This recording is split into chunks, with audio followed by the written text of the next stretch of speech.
इस दौरान भारत के लोगों ने कोरोना का जिस तरह मुकाबला किया है, उसका दुनिया में उदाहरण के रूप में चर्चा हो रही है। लोग उसको उदाहरण के रूप में प्रस्तुत करते हैं।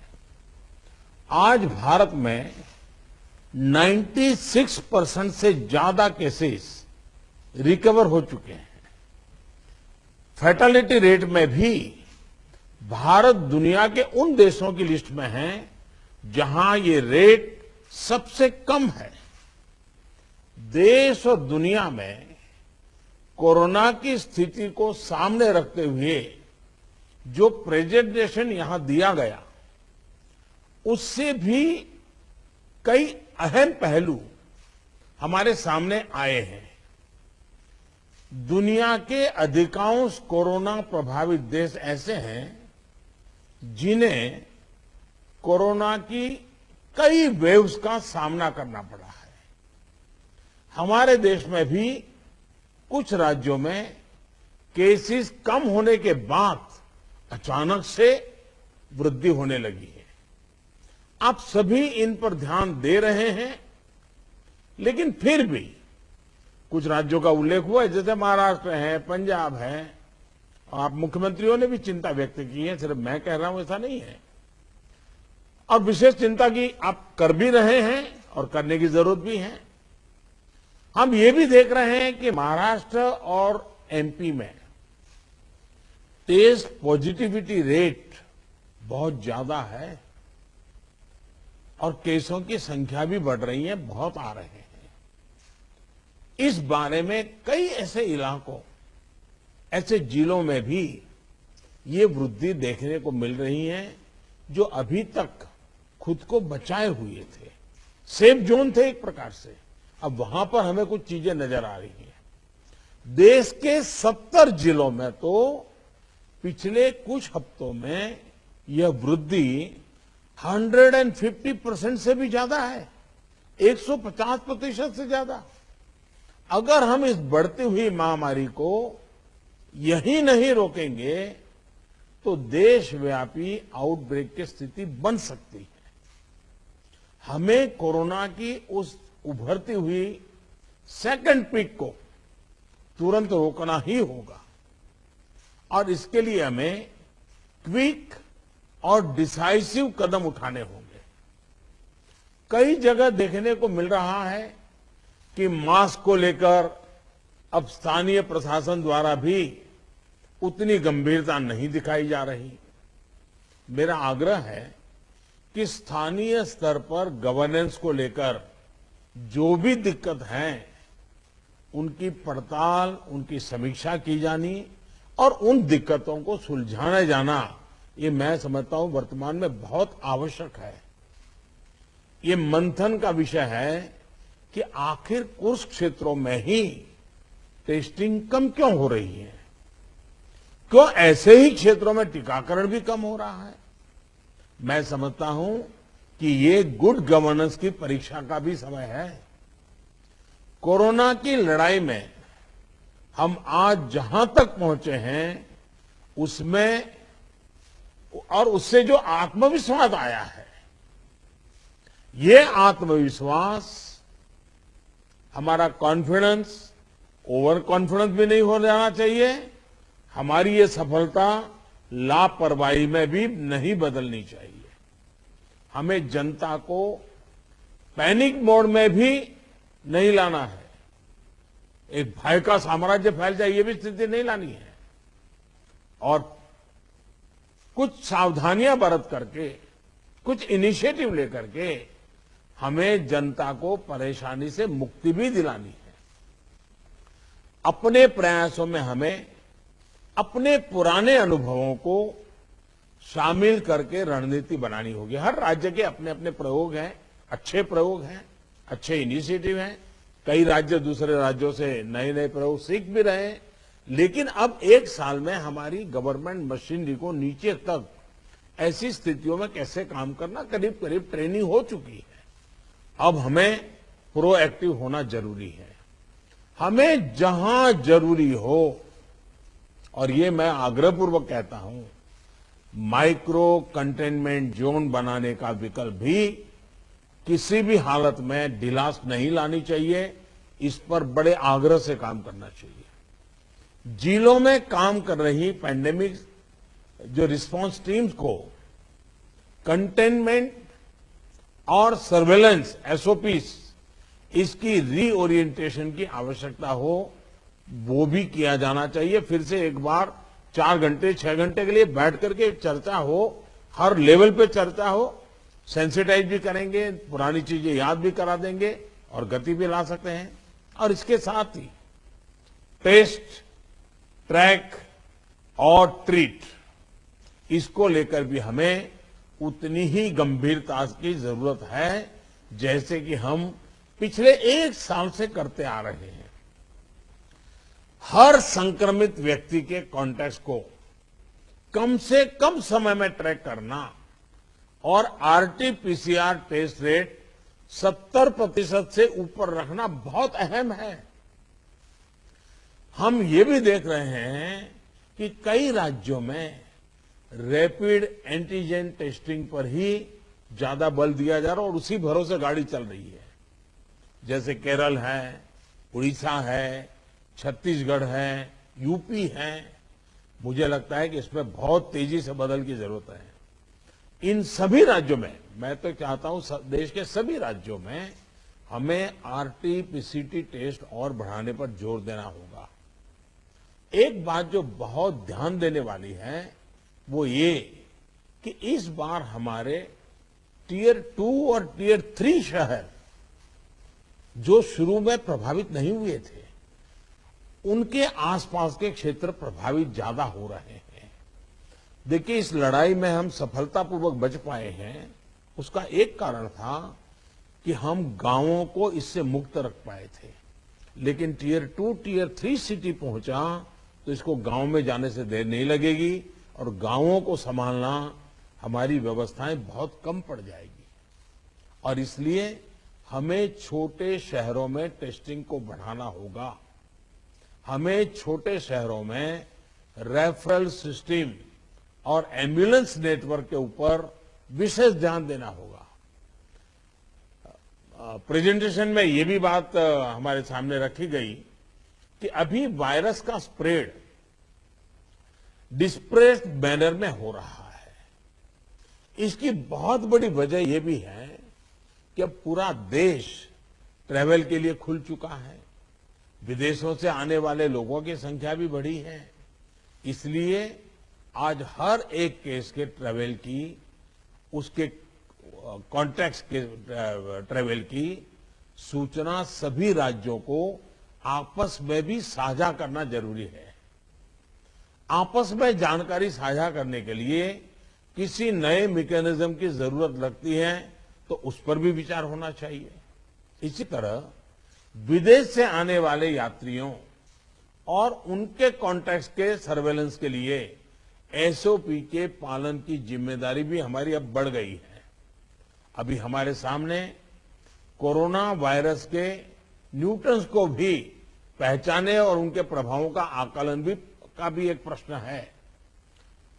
आपके राज्यों में आपको वायरस के वेरिएंट का पता चलता रहे, इसके लिए भी जीनोम सैंपल भी टेस्टिंग के लिए भेजा जाना उतना ही अहम है।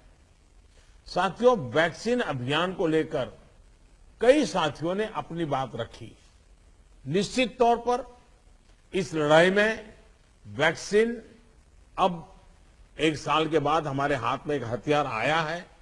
ये प्रभावी हथियार है। देश में वैक्सीनेशन की गति लगातार बढ़ रही है। हम एक दिन में 30 लाख लोगों को वैक्सीन करने के आंकड़े को भी एक बार तो पार कर चुके हैं। लेकिन इसके साथ ही हमें वैक्सीन डोसेज वेस्ट होने की समस्या को बहुत गंभीरता से लेना चाहिए। तेलंगाना और आंध्र प्रदेश में 10% से ज्यादा वैक्सीन वेस्टेज है। यूपी में भी वैक्सीन वेस्टेज करीब करीब वैसा ही है। वैक्सीन क्यों वेस्टेज हो रही है, इसकी भी राज्यों में समीक्षा होनी चाहिए। और मैं मानता हूं हर रोज शाम को इसके मॉनिटरिंग की व्यवस्था रहनी चाहिए और हमारी सिस्टम को प्रोएक्टिव लोगों को कांटेक्ट करके एक साथ इतने लोग मौजूद रहें ताकि वैक्सीन दे, वैक्सीन वेस्टेज न जाए, इसकी व्यवस्था होनी चाहिए। क्योंकि एक प्रकार से जितना परसेंटेज वेस्टेज होता है, हम किसी के अधिकार को बर्बाद कर रहे हैं। हम किसी के अधिकार को बर्बाद करने का हमें हक नहीं है। स्थानीय स्तर पर प्लानिंग और गवर्नेंस की जो भी कमियां हैं, उन्हें तुरंत सुधारा जाना चाहिए। वैक्सीन वेस्टेज जितनी रुकेगी, और मैं तो चाहूंगा राज्यों ने तो जीरो वेस्टेज के टारगेट से काम शुरू करना चाहिए। हमारे यहां वेस्टेज नहीं होने देंगे। एक बार कोशिश करेंगे तो इंप्रूवमेंट जरूर होगा। उतने ही ज्यादा हेल्थ वर्कर्स, फ्रंटलाइन वर्कर्स और दूसरे एलिजिबल लोगों को वैक्सीन की दोनों डोज पहुंचाने के हमारे प्रयास सफल होंगे।